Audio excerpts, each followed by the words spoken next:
Are you journeying through grief and needing a little extra support, inspiration, healing, and guidance? Join me in turning your losses into gains. Hi, my friend. I'm Tara Accardo. I'm a certified grief and spiritual life coach and creator of the Losses Become Gains online community and podcast. I'm an only child who lost both parents to cancer within 6 months of each other, followed by my sweet fur baby soon after. After all of this, I knew I was meant to do more with what I had been through, and now that means supporting and empowering grievers just like you. I'm a wife, mama-to-be, grieving daughter, healer of the heart, soul, and mind after loss, your North Star of sorts, and I'm here to help support you and move you through your grief. I want for you to feel like I'm your bestie in the grief space and know that whatever you're going through, there's someone out there who just gets it and makes you feel seen, heard, validated, and supported. Few topics are off limits here because grief and loss don't hold back either. We'll get into the nitty-gritty of what all of this means for you, coping tools, lifestyle development topics, and impactful mindset shifts to take you from just surviving to thriving after loss and in your grief. So grab a cup of your favorite beverage, get comfortable, and show up with an open heart and mind. I'm so glad you're here.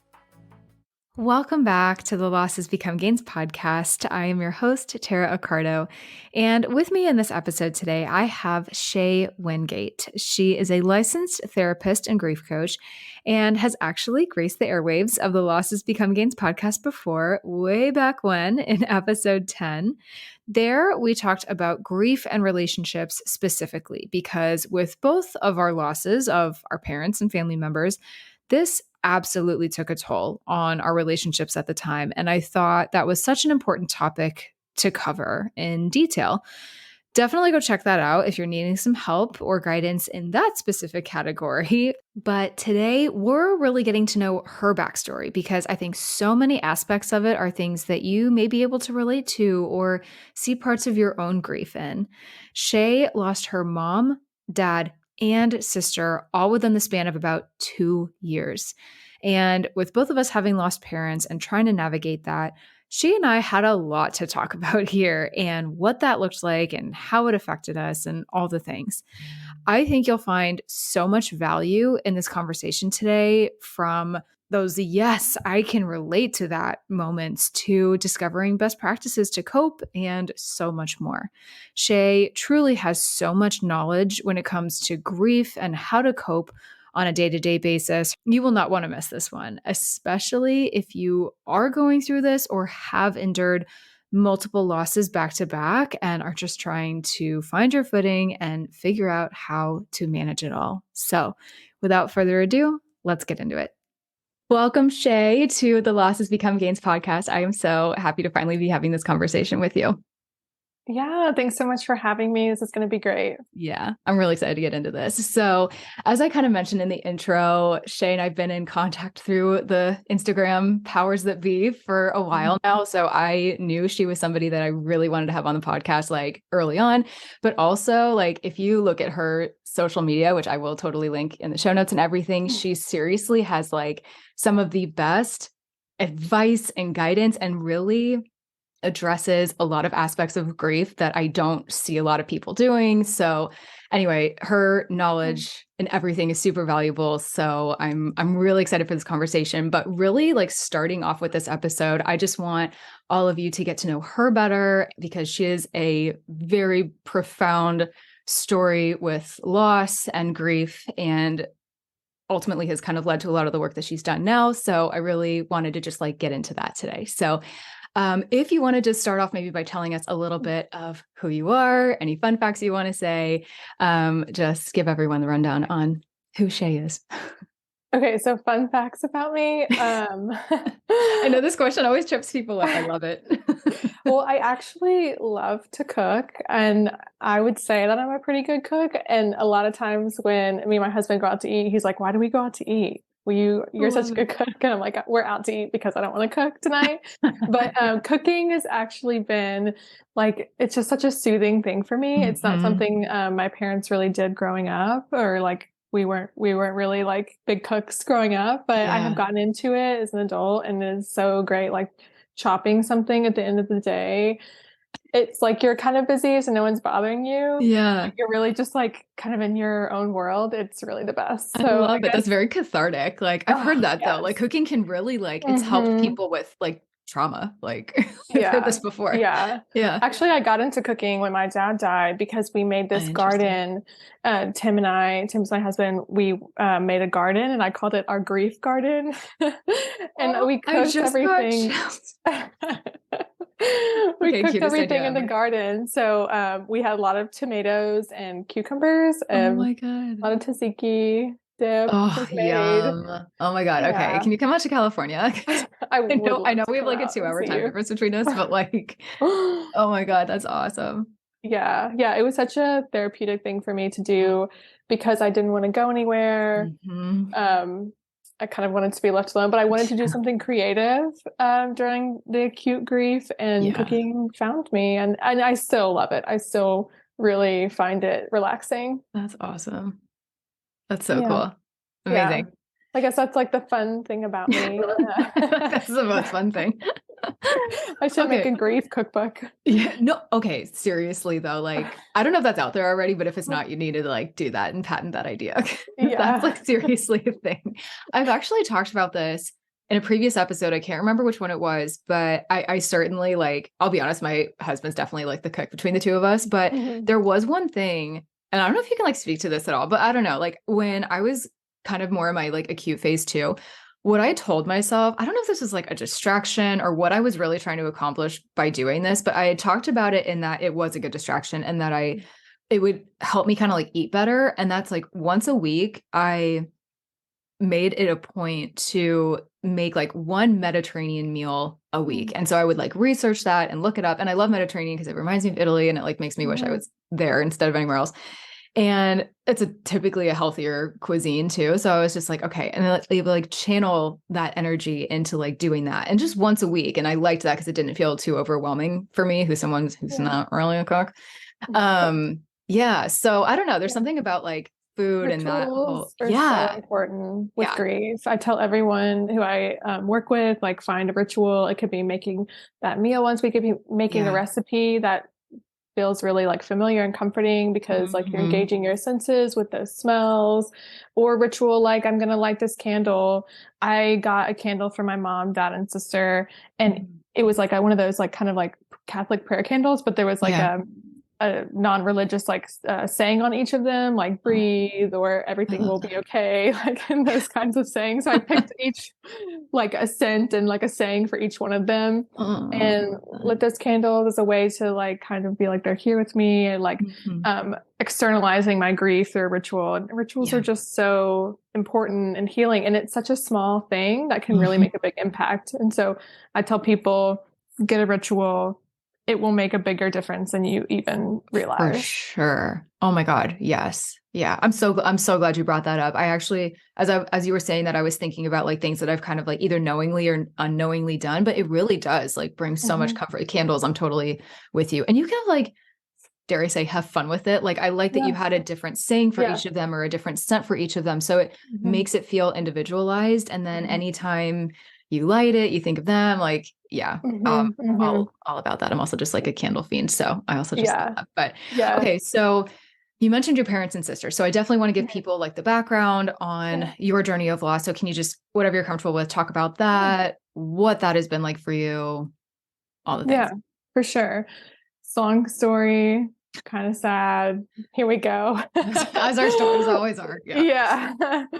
But I do love telling my story, and I loved hearing other grievers' stories when I was in my acute phase of grief because it was so normalizing and healing, and you Mhm. can find yourself in anyone's story. So Absolutely. in 2019, in like January or February, I can't remember exactly, early February, maybe, my mom called me and said that she was diagnosed with ovarian cancer.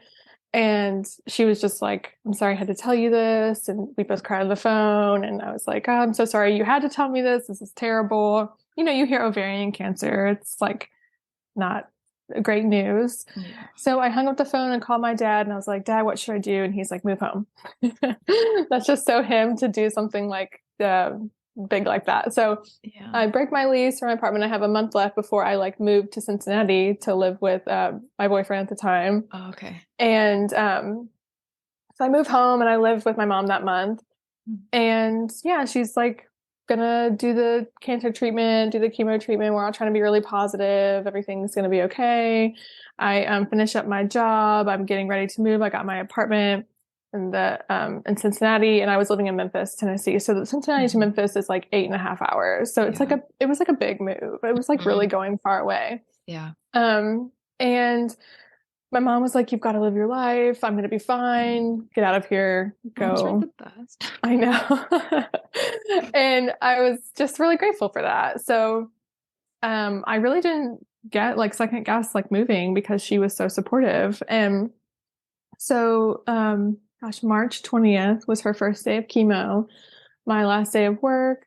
And I came home that night. She'd done her chemo. It went well. My dad took her. My dad was like acting kind of weird, like through her diagnosis. He was very shocked and upset by it. And I mean, looking back now, we wonder if he wasn't doing well. Obviously, he wasn't doing well. He ended up dying. But I think just like the stress of her diagnosis and the thought of her being sick was really hard on him. Yeah. And so anyway, I was supposed to take my mom March 21st to a follow-up treatment. And she wakes me up at like 3 a.m. And I was like, what's going on? And she's like, I think Dad has stopped breathing. I think he had a heart attack. Like, come and help me. So I know, everybody take a deep breath here. I got chills for the second time in like 10 minutes. Okay. It's fine. Yeah. Fine. So I go into their bedroom and it's just like, it's not really a white room, but in my mind, it's like white and it is, you know, like quietly loud. Yes. And my heart is thumping and my dad's on the bed and his face is purple. And I don't know if it was really purple, but in my mind it was purple and the room was white. And it's so interesting. I was like relive that. Yeah. Yeah. Like the colors and senses, everything was so strong. And we were just like screaming, like, Dad, wake up. Like I was afraid to kind of touch him. Yeah. And he wasn't waking up. And so I ran upstairs to get my brother who lived with my parents. And he came down and like got my dad's body to the ground. And my dad had like just dropped to the ground. He had peed on himself. Like I was like, oh, this is it. He's died. And my brother tried to do CPR and the ambulance came and ended up taking him to the hospital. And I rode with them because my mom was like, needed to come later in the car. She had just done chemo for the first time. Yeah.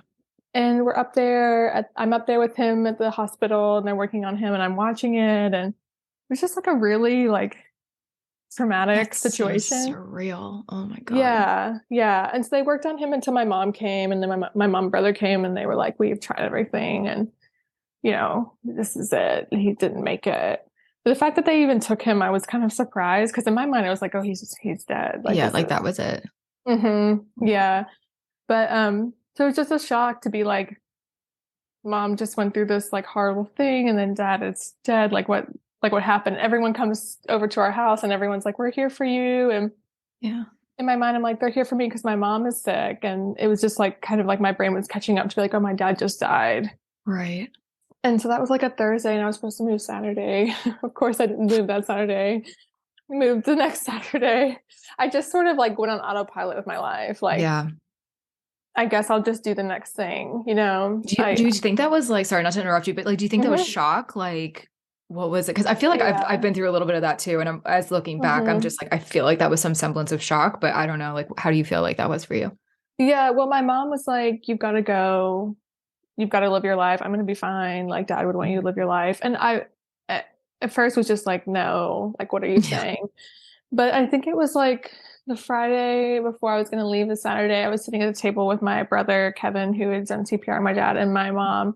And they were just like, you've got to go, like, you've got to live your life. And I mean, if they had not said that, I think maybe it would be different for me, but they were right. I did need to live my life.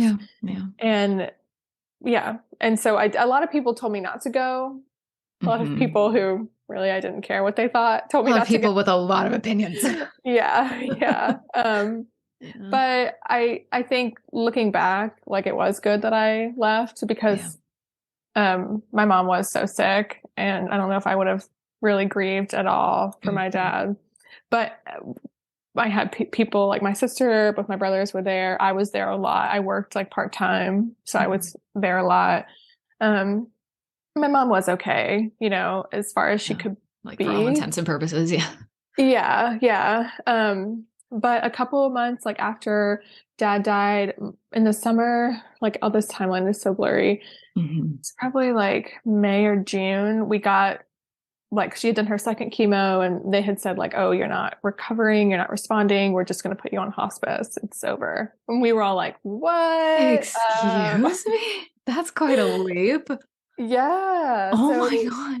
they were just like, we've seen this before. You're old. You're 60. Okay, literally, this actually infuriates me. Okay. They're kind of like just mad like, on your behalf. Okay. Wow. We don't see this going anywhere. How dare they? And so my mom like took a few days and like didn't talk to anyone and just thought.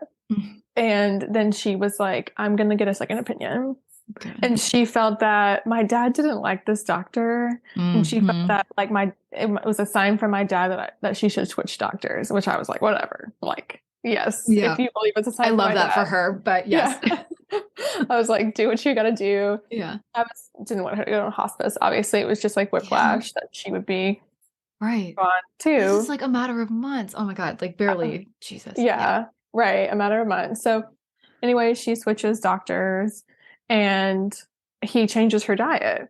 And she responds to the diet change. So then her levels were like the same. Like the chemo like didn't get it like kept things stable. She didn't get better, but she didn't get worse. Okay. And so so I think that might have been part of my cooking too. Just seeing that like, oh wow, yeah. Amazing. That's an interesting connection. Yeah, like how food could really be something to that.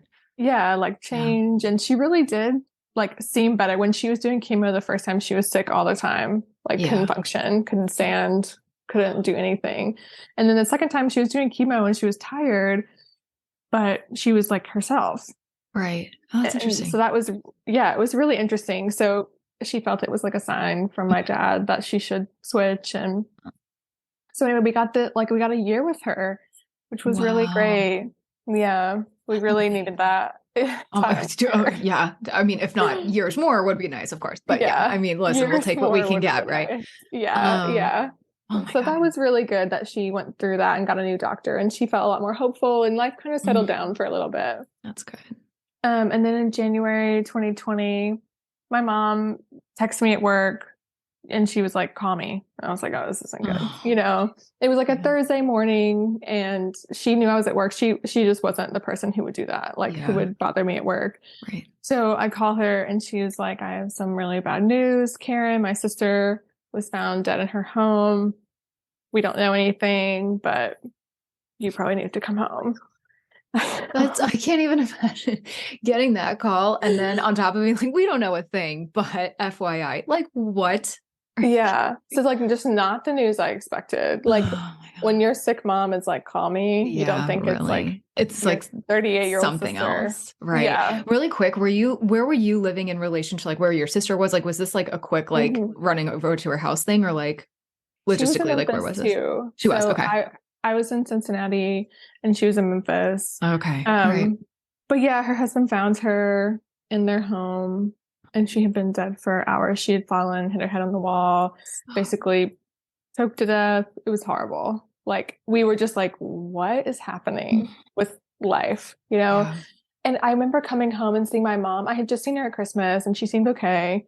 And coming home in January and seeing her and being like, oh, like she's done. Like her husband, her daughter, she's sick. She's living alone in an apartment, which is, fine, but just not what, like our life was so full of people. Yeah. We had like people at our house all the time. We had a pool. Everybody always came over. Mom loved to entertain. And it just seemed like her life was just so small. And I could just see that she was like, it had taken. Like that was it. Like, yeah. I felt that way with my dad too. Yeah. Really? Oh yeah, definitely. Yeah. He was never the same after my mom did. Like I could feel a shift and he was like, I felt like he was just very much kind of like going through the motions. Like I definitely thought I would have more time with him, honestly, but like Yeah, I could tell I missed my mom. And in fact, I'm not gonna like say exactly what it was, but like I found text messages that he had like this breaks my heart, like texted her phone like after she died and Mm, being kind of like, I don't know what to do. I don't know like anything. I don't think he knew how to like be there for me. Like he was still amazing. He was still like very present. He's still my dad. He's still, mm, doing okay. But like I could just tell his like kind of zest for life like just went right out the window with yeah. her. So I don't know. I definitely feel like I don't know if there's like an official name for this. You might know this, but like died of a broken heart syndrome, Yeah. basically, where like, I don't Yeah. know. Do you feel like that's Hmm. kind of what happened Hmm. with your mom too? I think, yeah, when my dad died, I think she You was would like, I've agree? got to like be strong for Yeah. him and for the Yeah. kids. Like he was really worried about her Mhm. cancer, and we had a family friend who had ovarian cancer and didn't treat it with like Interesting. drugs and tried to do lifestyle things, which my Yeah. mom ended up doing lifestyle stuff with her diet, Right. but It was like kind of she a mix didn't of do both. chemo. And my dad was really worried my mom would choose that. And he was Mm. like, please, like, please, please, please, like, fight it. Yeah. And so she was like, I promised dad I was going to do this, so I'm going to do it. But then when my sister died, I think she was like, I'm tapped out. no, I'm tapped Like out. I can't do any more of this. I feel like, yeah, yeah, that Yeah, makes so much yeah. sense. And They're we, kind of done fighting, which is like so yeah. heartbreaking. But at the same time, like, I don't know, how did you feel? Like, at first I was like, not okay, to say I was not happy was not is the understatement of the century, right? Like, of course, I want my dad to like kind of keep fighting, whatever. But my dad was like on the older side too. He was in his 70s, been Mm, like 74, 70, 76, maybe. hmm. Yeah, when Hmm. he like died and when all of that happened with my mom. So he wasn't Yeah. like the youngest person ever with prostate cancer. He'd been going through it for like 5 or 6 years. So at Oh, that point, when wow. it started to go downhill and when it started to spread, and Mm, when he had kind of told me more or less when he was in hospice, like, I'm kind of ready to go be with mom, I'm like, well, I can't exactly blame you now here, can I? You know what I mean? It's like, that's mm, where I feel like we have these like perspective mm, shifts sometimes where we just have to like take the foot off the gas a little and be like, I can't be mm, selfish here. Like, mm. Oh, he's that's already sweet of been you. through a lot of it. I wasn't, trust me, I was not happy about it. Like, I was not, but it was like, I think it was like the biggest gift I could give him because Mm, he was really worried about me. He was worried that I wouldn't mm, be okay. He felt so bad that I was like watching yet another parent like die in front of me. And we have a whole conversation coming yeah. about anticipatory grief. But I was like, what am I gonna do? Like ask him to stay? I don't know. I felt really Hmm. conflicted Hmm. about it. So I don't know. Can you like talk to that at all? Or like is that kind of Yeah. how you felt? Or Yeah. do you felt like the opposite, kind of where you're just like, nope, I'd really appreciate it if you hung in here, like, which both are Hmm. fair, I think. Like they're Hmm. both conflicting feelings that we can almost like have simultaneously. Like we want to be selfish Yeah. and be like, no, I really need you to like figure it out and stick around. But then a part of us can also be like, listen, I can't understand it, but I can understand if you're kind of Yeah. done. Like Yeah. Well, you saw him like decline so much. So I'm sure it was like, I can see how you just don't want miserable your loved you one are. in pain. Yeah. I Yeah. so many people I think go through that and you hear that all the time where you're Yeah. yeah, it's like that hurts you more Hmm. almost more than Hmm. them not even being here because you don't who wants their loved ones here in this physical world but in so much pain emotionally, physically, Yeah. like, it's just Yeah. but it's you just want them here and you want them better. You want them healthy, Right. right? So it's Right. just like, but if you can't have that, then what do you do? It's like this, Yeah. it's such a mind fuck, honestly. I have a Yeah. better way to And put that. I was really, my mom seemed, so she seemed well because Hmm. she had seemed so sick. And then when she changed her diet, she seemed so well. And she was always a very positive person. Yeah. And so I kind of forgot how like hard things were for her, or Yeah. wasn't allowing myself to think about it like Yes. that. Oh my God. And Yes. we had sold our family house, which is the only house that we ever had in my lifetime. Oh, And that's my dad landscaped it and remodeled it. We had like pools, like pool mhm. parties and just get-togethers there. It was just like the hub of our So family, many like our extended memories and family everything. too.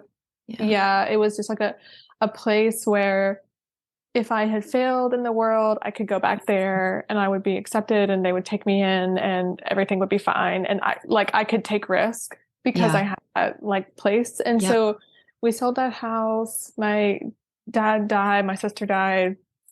My mom is saying she's ready to stop, and I'm like, no, no, You're like, no. I'm gonna go ahead and ask you to not stop You kindly. are Thank you so not much. going to stop. I remember being Yeah. so angry at her. So I don't blame Karen died in January, and then so I saw my mom and my family at Christmas, and then came back in January for the funeral.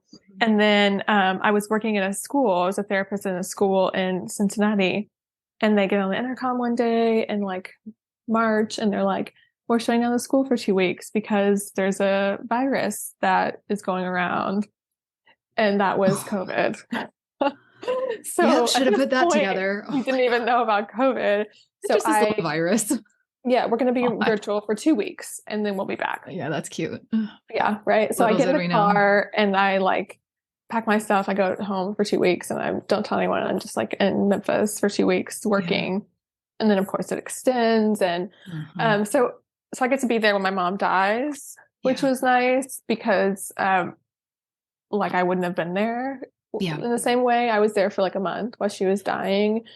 And that's kind of wild. So is it like kind of low key because of COVID that you were like, oh, that's a weird, twisted blessing in disguise? Yeah.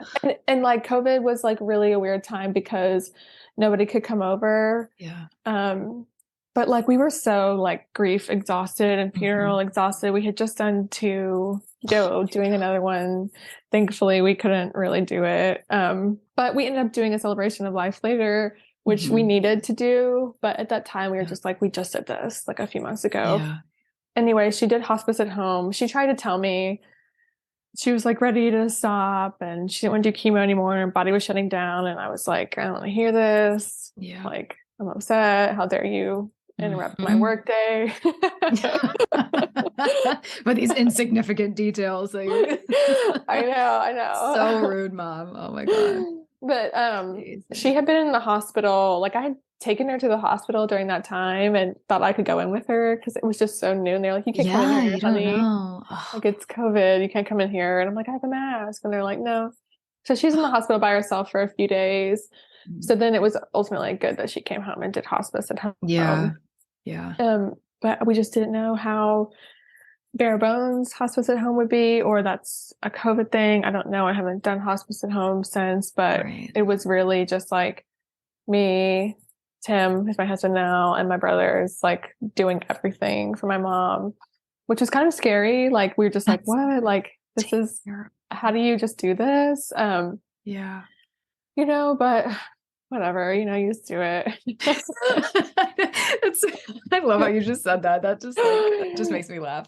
It's not that it's a laughing matter, but it's so true. Like I'm sure you've had people say this to you or ask you this, but like, how did you do it? I don't know how you did it. You're like, we just did it. You just do it. Like you figure it out. Like it was surreal. Operating with like this much like.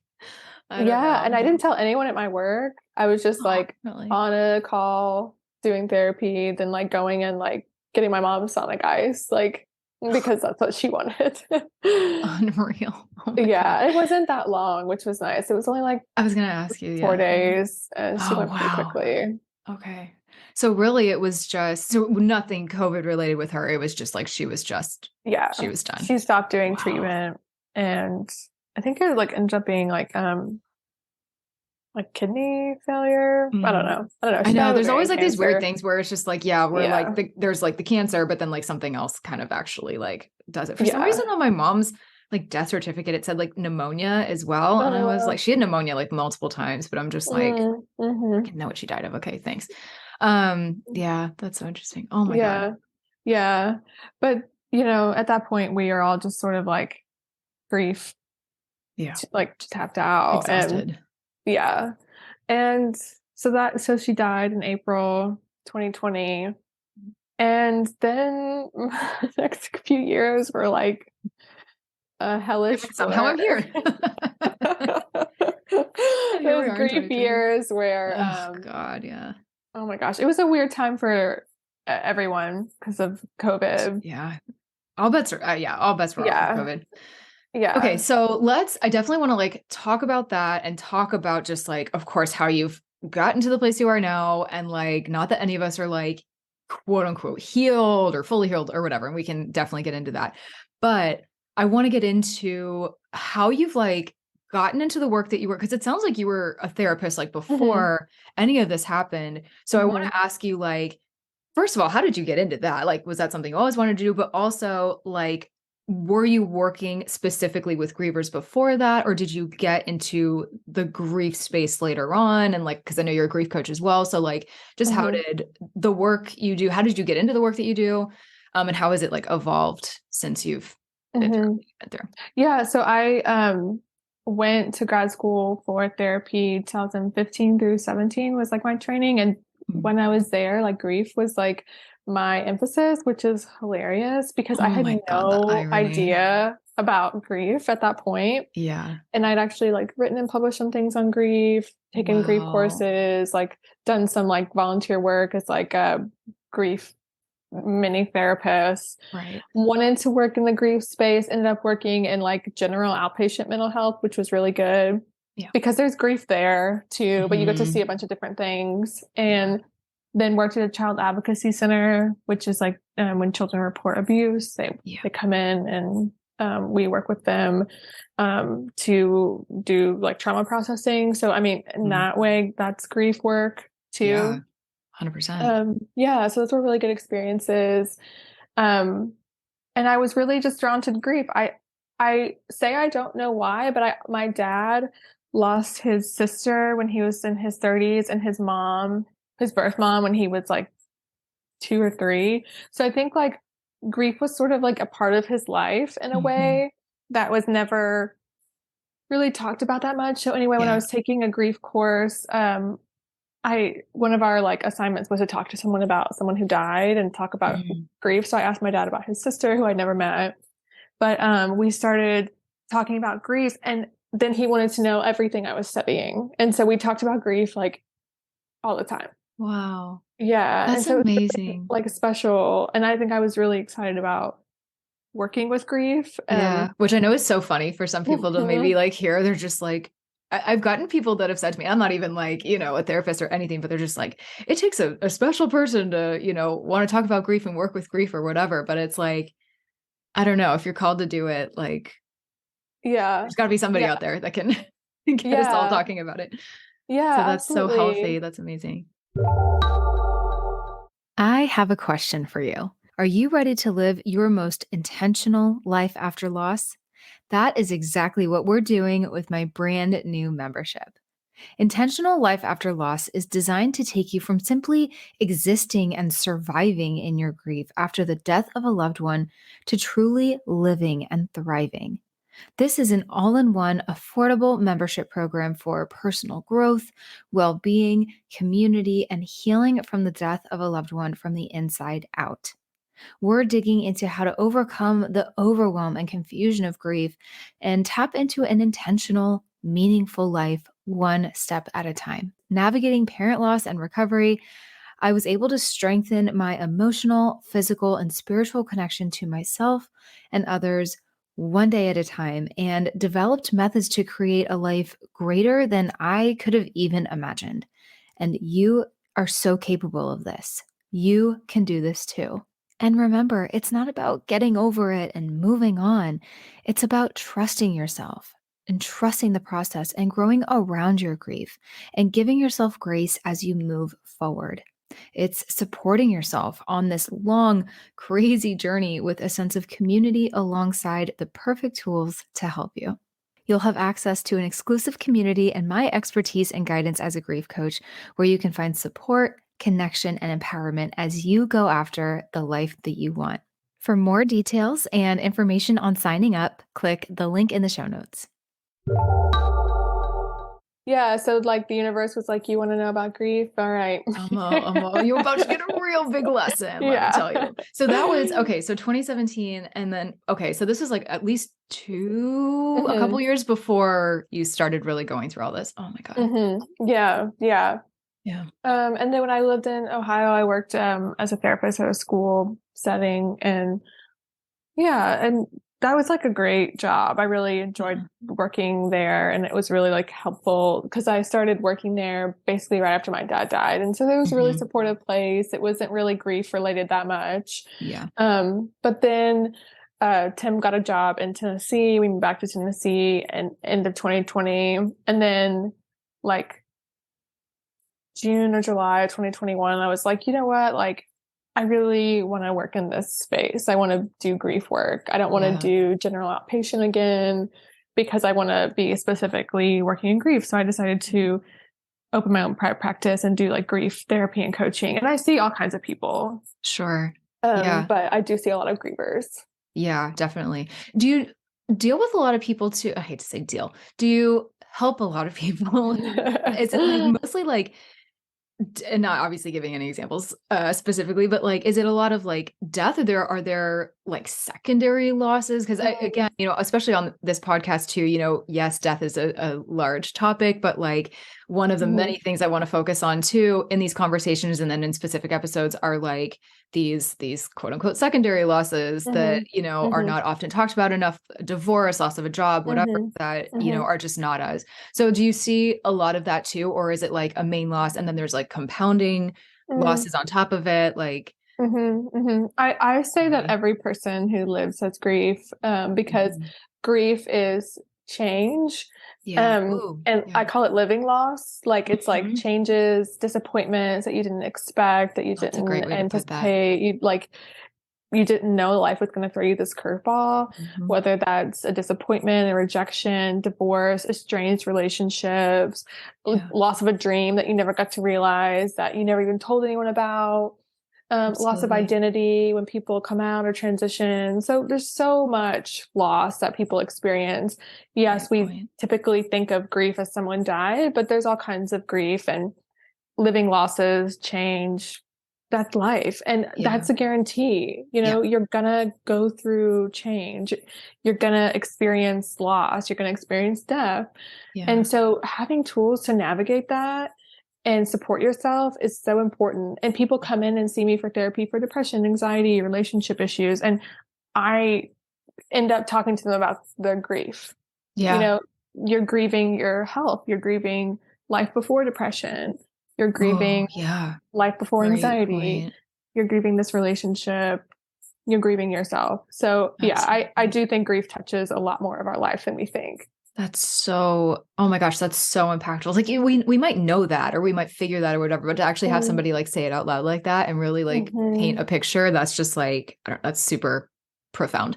And just for anybody listening, I think that's so important to keep in mind, and just how valid that is. And like, I feel like we cannot hear it enough of how okay it is to grieve those small, I'm going to say small, but they might not be small, you know, to us, right? Like small as far as like what society might feel is like something that's worth grieving or not, or whatever, or really acknowledges. So, well, think about COVID. That's a collective grief we've all experienced. You didn't expect life to shut down and the things that you planned on, like you planned on graduating with your class and you didn't get to.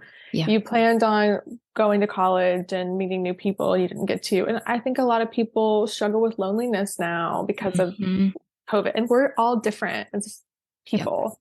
We are different. It's hard for me to get out of my house now. I never thought that would be hard for me. Seriously. So I'm different because of the global pandemic. Yeah, totally. I feel the same way. Like whether I've kind of like self-isolated, I'm actually going to be talking about this on an episode, but like, I think the loneliness can come from so many different places. So I think with grief, we often think about like, we're mourning like the loss of our like loved one and like feeling alone without them. But like the ways that that can seep into our lives is like, you know, knows no bounds. And that can just cause, you know, bring more grief to the surface for sure. Okay. So I also wanted to ask just about your work before we get into some of like your top coping tools and things. Like what is something that you enjoy most about your work? Or is there like breakthrough moments that people might have where you're just like, this is why this is so rewarding? Like, you know, you've been in this space for so long, very serendipitously. So I would just love to hear like, what is it for you that sparks joy in this space? Well, one of my friends who's very positive person. One time she was saying like, I don't want to talk about sad things. And I was like, come down here. I'm already in the depths of the sadness. Like, that's just my personality. I'm like, I'm already here. You're not going to bring me down. Like, just come join me in the It's depths of so sadness. true. So I think that's Meeting just everyone who where I they am. are. Yeah. Yeah. I think I'm just a person who really doesn't shy away from hard or sad emotions or difficulties. In fact, I'm really curious about it. I'm kind of enthralled by it. Yeah. Tim said that I was in the underworld when I was grieving. And I was like, yep. And so I get to go down to the underworld with people and meet them where they're at. I And love everyone else this. in their life is like, don't feel bad. They wouldn't want you to be unhappy. And I'm like, Ugh. no, let's go be unhappy. Like, you need this Yes. experience down here, and That's okay. you don't want to be down here alone, or you don't know how to navigate it, and everyone else in your life is telling you it's wrong. Like, no, let me come sit with you. Yeah. This is like what I'm made for. I don't know. Yeah. It's just part of who I am. That's so interesting. Yeah. You were like definitely, I'm going to say born to do this, but like really, I truly think you were like called to do this for a reason. I have no doubt about that.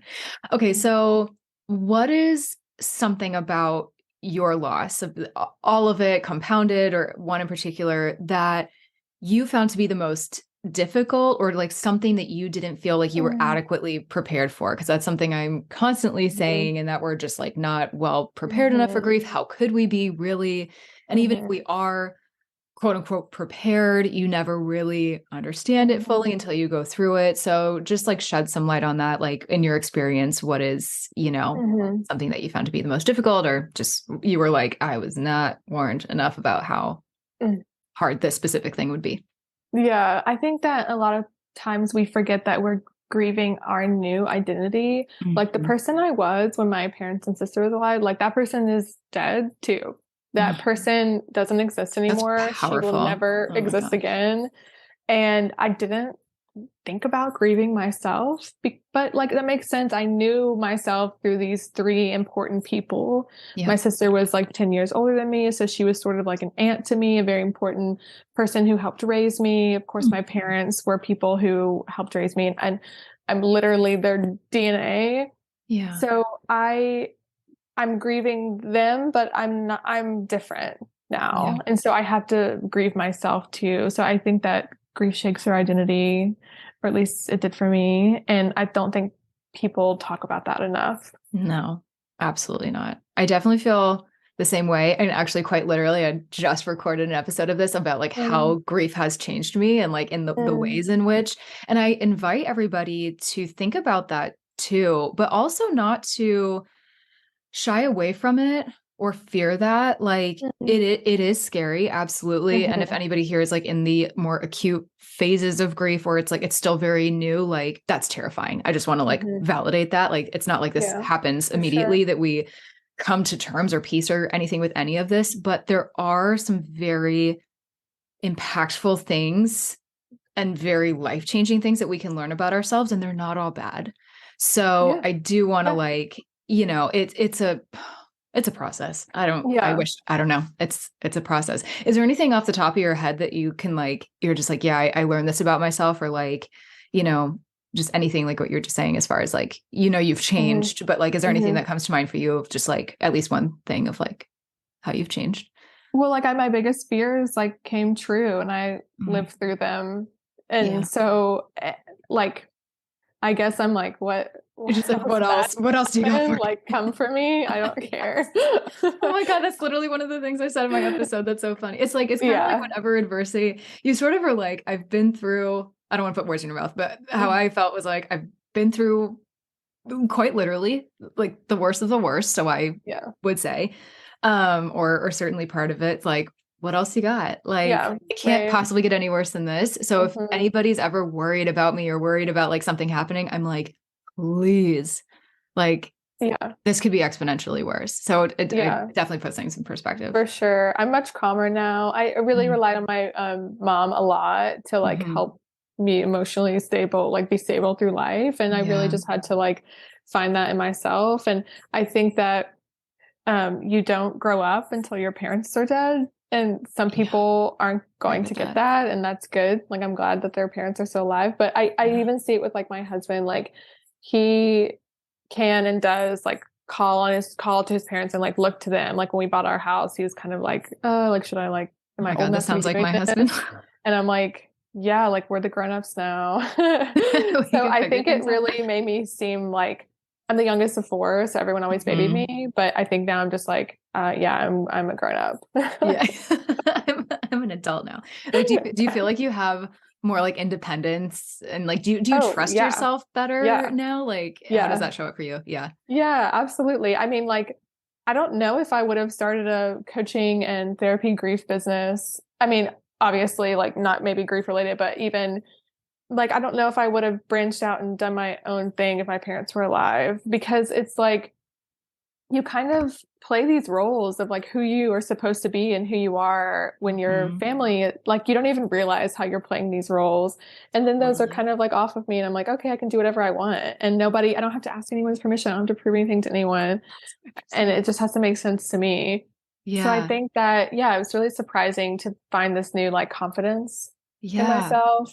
That's like a really, again, kind of like twisted gift that sort of comes with it, I think, is like, I think we do, especially as like with parents, we do look to them for validation. Like there are Yeah. definitely days where Yes. like I still wish I could call or Hmm. text them or have a conversation with them when I'm feeling lost about something, or it's like it's their specific advice that I'm wanting, or I would go to Hmm. my mom for Hmm. certain things or my dad. And Hmm. I'm racking my brain, like it still hurts. Like Hmm. it's not being able to like get that, but it Yeah. forces you to think for yourself or think about what they would say or do in that situation. And it's hard though. Like there are some days where Yeah. you're just so frustrated because you're like, God damn it, I just wish Hmm. for 5 seconds they could be here so I could not have to like try and figure this out on my own. Like I just want Yeah. the lazy way Yeah. out. Like, mom, what would you do? Yeah. Right. But it's, yeah, it's a really double-edged sworded gift, I guess. Yeah. Especially when I was like planning my wedding, I really wish I could have called her and Mhm. been like, Oh help my me figure God. out these family dynamics like real quick. Like, and I Seriously. didn't have anyone to call. My brothers don't care. Boys. Family wedding dynamics, but I was like, Yeah. I was like, okay, I've got to call this person and have this conversation. And we Yeah. don't have that kind of relationship. Like my mom just held relationships for me with Yeah. people, and then she's not there, and so I have to form that Kind of relationship and figure it out. face that I yourself. wish I could call her and be like, can you call so and so, or can you do this, or what's that person's name, or how do Mhm. we know that? Like, one of my parents' friends threw us a shower. Oh. I didn't know anyone's name there. I Oh was no, like, oh really? my gosh, I knew the people hosting it. But Yeah. then after that, I didn't know anyone. And I was like, wow, I'm really going to have to like introduce myself to these people who threw a shower for me and who are all here, so excited to see me. Oh And I my don't know God. that, but that would have been like, my mom would be like, this is so and so, you know them this Yeah. way, this is so and so. And I was just like, I've got to figure this out. And that was weird. Yeah. Yeah. My mom was also like the queen of knowing everyone's birthdays or at least Yeah. having like something. And I'm just like, oh God, when was that person's birthday? Okay, Hmm. really quick. And then I'm going off topic a little bit here, but as of the time of this recording, you quite literally just got married. Yes. And so congrats for that, by the way. And Thank you. that's a whole nother conversation. But what I wanted to ask you, because I just got married last year as well, and I have my own thoughts and definitely an episode to come about this as far as Yeah. going through the wedding process without a parent, but Hmm. let alone two. Um, is there anything else other than just not being able to have them there and go to them for certain things? Like, was there anything that like specifically that was like especially hard about not having them there, or was that really it? It was just like their absence was just like deafening. Like, Hmm. This is an answer that would have surprised me a year ago, but like other than being like, "Hey, can you tell me who these people are or how to navigate this conversation?" Like they are so incorporated into my life that they were there with me, and I wasn't even sad that day. I oh, didn't miss them, which is that's like crazy to amazing. think, but yeah, I was just like, I had moments along the way where I was like, "This is stupid," This and sucks. it Yeah. was really just sadness I want no part underneath. of this. Yeah. Who needs to get Yeah. married anyway? Yeah, Well, I'm but I so mean, glad you. Oh, sorry. yeah, No, no, go ahead. And then I'll say the one thing. yeah. It didn't. Grief is so surprising. Yeah. It didn't show up in the way that I feared it would. I think maybe like the Mm. anticipation of it was worse than it actually was. It was a Yes. beautiful time. I have so many amazing people in my life who love me so much. I'm so lucky. Yeah, we talked openly about my parents and sister And so they were That a part probably of the helped. celebration. Mhm. Yeah. Yeah. Cause what I was going to say is I know there are some people like literally have messaged me a couple times where they're like, I literally postponed my wedding. Like we straight up postponed or canceled our wedding because I don't know how to do it without my dad there. I don't know how to do Yeah, it with for X. And, sure. for me, I actually kind of agree with you. Like yes, of course I missed them on the day. It was hard and my vows, I brought them up and I cried and, Mhm. and all the things, but like, there was so much love around, and it Yeah. sounds like we both got very lucky in that way, but, Mhm. like, I don't know, I'm still trying to coming up with advice isn't the word, but just know, like, how to empower people to be like, Mhm. "You can still have a beautiful day Yeah. with your Yeah. people there," and no matter Yeah. how you incorporate them, I mean, however within yourself keep their memory alive, but also literally physically things you're doing. Like we had a picture of my parents on like Mhm. a seat right at the front to keep them alive and stuff. So we had like, I incorporated my mom's favorite flowers and things like that, that Mhm. just made their Mhm. presence. And I don't know if it was just like them from beyond, like lifting me up that day, kind of. That's sort of how it felt, where I'm just like, I Yeah. really can't be all that sad today. Like, I'm Yeah. okay. Um, Yeah. I don't know. Do you have any like I think insight on that? talking about what you feel is so important. I mean, Yeah. I definitely could not have done it really like soon after their deaths. Like this Yeah. was Yeah. 3 years later That's good that context. Yeah, we that's a got good point. married. That's a good point. Yeah. And Tim, my husband, had been with me that whole time. Like we had been Mhm. together for 6 years. So he really knew, like the grief was so a part of our lives already. Yeah, It wasn't like I was having to remember something that like no one else knew. And the right. people in my life who talked about my parents and sister, they did that because I talked about them a lot Mhm. and they knew it was important to me. So I think if it is really recent after your loss and you're not feeling ready, Yeah, okay, you can listen to that. sure. But I had moments where I was like, this, like I said, this is stupid. I don't want to do it and had crying fits or whatever. Yeah. But the anticipation was way worse. Mhm. And we made sure to include them, but they were already included in our lives. So I think Yeah, that the anticipation might be worse than they're expecting. such a good point. And I think like, I don't know, you can't put off your happiness, nor would they want us to. Like, I don't want to speculate on how anyone's loved ones would say or what they would think or do or whatever, but I don't know. I mean, we have to remember too, I've said this like in multiple times in multiple different ways, but like we're here, we're living this human experience, right? Like we experience certain emotions and we experience the sadness and whatever, but like wherever they are now, wherever you choose to believe our loved ones are, Mhm. they're not experiencing it in the same way Right, that we right, are. And like right. that goes out the window when we die. So I don't Hmm. know whether I'm kind of just telling myself this, I don't know, but that has just brought me some comfort where Hmm. Hmm. they're not in pain. They're not resentful that Oh we're yeah. happy and getting married and Yeah. all these things. Like, I Yeah. just, again, I don't want to put words in any of our dead loved ones' mouths, but I would like to think that our loved ones would be like, it's all good. We're Hmm. watching, we're here, whatever. And then, Hmm. you know, we Yeah, can work from there. absolutely. Cut the wedding back to something that doesn't feel like an obligation. Make it really Yes. meaningful. We Great got point. married in the yard of like a family friend who was so supportive of us. Yeah. So and it wasn't like a bunch of obligation invites, and we It had was a just lot of like, time with our guests. So that's what we wanted and needed. yeah, So felt very if it fulfilling. had been this spectacle for other people, I mean, yeah, sure, that might have been horrible, but it Yeah. was wanted. And I think that's another thing with grief. It's like, well, I'm just going to do what I want because Hmm. like I've been through hard stuff and life is short, so I don't That's another thing I just care. said in that episode I Oh, was talking. really? I You're swear I didn't literally listen to that going through episode. you're going through my entire list of like ways I've changed. Yeah, you kind of have this like, Yeah. I don't give a fuck attitude. You're just like, Hmm. it's not out of like, screw you to everyone else per Yeah, se, but it's no. sort of just like, I'm gonna make this work for me. And it's like, Right. not that we're being selfish, but we're just like, again, our perspective has changed and the way that we Yeah. might approach things has changed. But I think what you just hit on is perfect, is like, we just have to make it manageable for ourselves. So if that Hmm. means like certain expectations of things has changed or has to change, like Yeah. embrace that. Don't overwhelm Hmm. yourself unnecessarily, especially Hmm. not with a wedding, which is like freaking stressful enough. Like, Yeah. yeah, Yeah, don't do for that to yourself. sure. Yeah, make it a day that you can like enjoy, because there Yeah. might be hard moments, or there might be hard moments leading up, or maybe a hangover afterwards of grief. So do what you can to make it enjoyable and work for you. Yeah. And that goes for anything. I mean, Totally.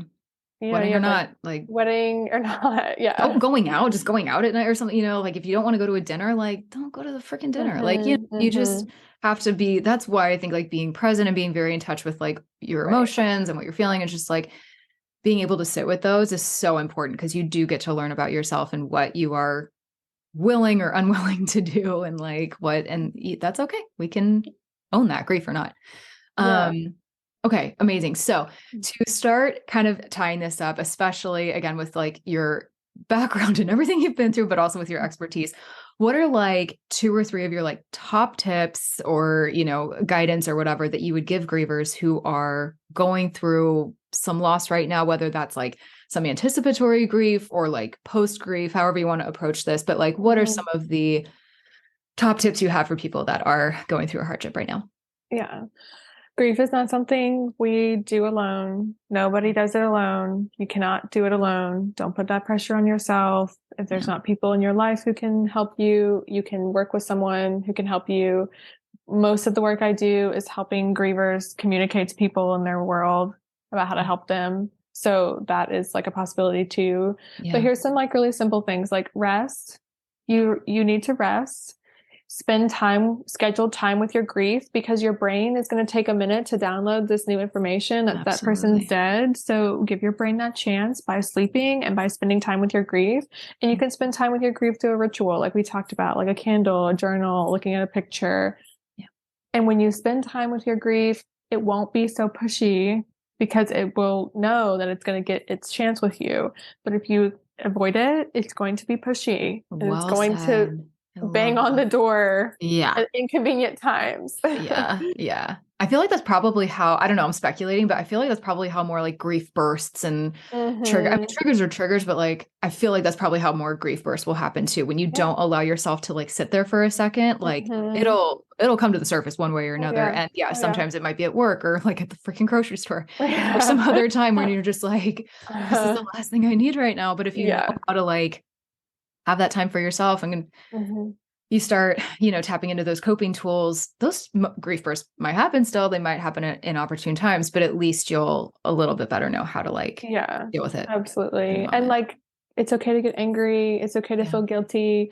Guilt and grief are Hand in close hand, I feel cousins. like. Yes. I So love it. that emotion has something for you: anger, guilt, numbness, all of that. And just, it's okay that Yeah. you're feeling those things. And grief isn't just sad and I miss you and I'm like able to tell someone I'm sad and like sweetly cry. No, I broke a lot of stuff when I was grieving.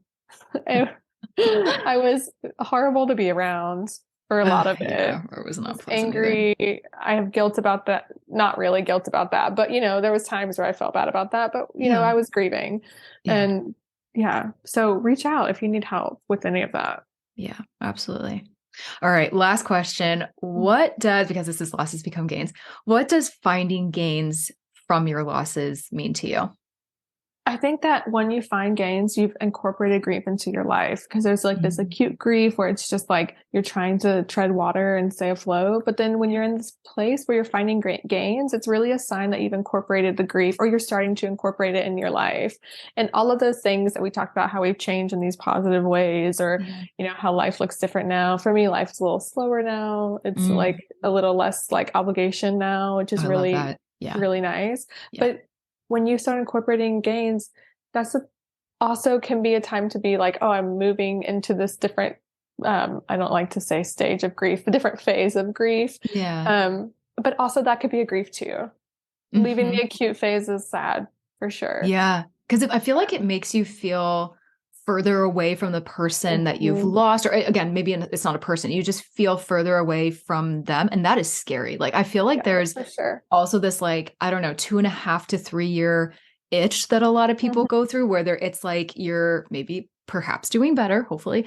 But like I've been feeling this lately too, because I'm about definitely 3 out from my mom and almost 3 out from my dad, where I'm like, okay, I'm doing pretty well, but I'm also like, oh, okay, this is a little scary. I'm starting to feel further Mhm. away from them. I feel Mhm. like I'm starting to feel further away from like not remembering like their voice and their presence and stuff, but like kind Yeah. of feeling that way. And that Yeah. is terrifying because I just Sure. like don't want to forget. Mhm. And Mhm. as Mhm. painful as the memories of them were as they were dying, as their illnesses were getting worse, like as painful Mhm. as that was, like those are some of the last memories I have with Yeah. them.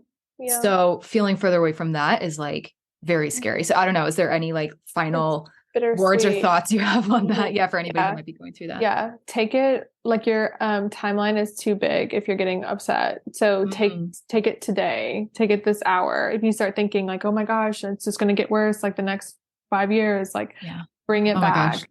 Keep your timeline shorter. Yeah. And you're not remembering those memories as strongly, but like they're incorporated, you are incorporating them more. Yeah. So get to know yourself Yeah. because you're carrying them. Like the life of the dead is carried in the living. Mhm. So keep your timeline short and spend time with yourself because Yeah. you're carrying them. Yeah, that's so beautifully said. And even if like you're not like biologically connected to somebody, like Yeah. what I always say is like we have the power to take the best Hmm. parts of these people Yeah. and carry them with us or at least like show Hmm. up in the way that they did or Yep. whatever that looks like for you. Mhm. So and that can be like a really beautiful thing. And like what a way to Yeah. honor them, you know, Yeah. instead of like sitting here and wallowing or being sad or feeling stuck, like it's like, okay, what are you going to do with their memory and what are you going to take Hmm.